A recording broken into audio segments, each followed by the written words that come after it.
clear tu te chibai levek kule ei tun tuma chuan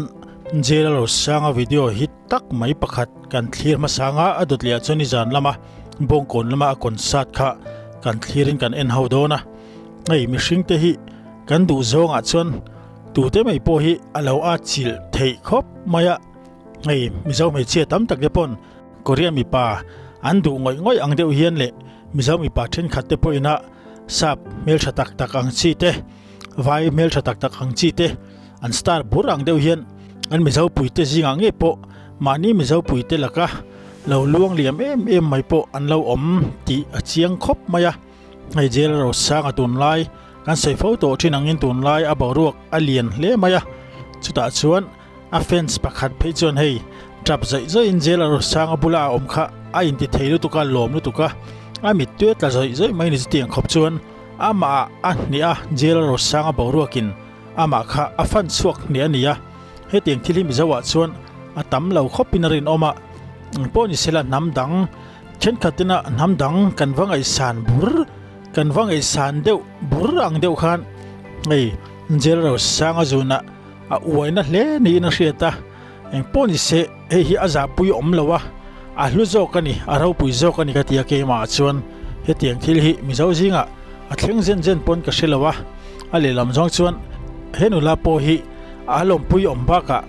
lung ati chirum zawk ani tiang vel chu nia eng poni se video hi in clear ho phot yang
o khatiang khania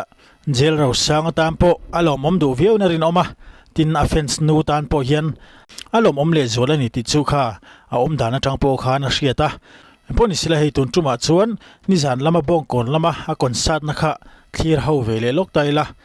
I heta po mi puilom a hlo em maya J.Lalrosanga boruak akal lian chawa kan sei photo thin angin hei komin chung phei chu a program a full vek to nia na kum February tha thleng haulok tu anom to ania nin dot zuta chutiang vel chu nia J.Lalrosanga a chetlat na mun renga a theu neu lo zia alang chho jela a ro pui chho tel telamoti mai turani poni seni jan lama bongkon lama konsa thi clear how vong ila comment lama te kan mu dan te kan soidon nia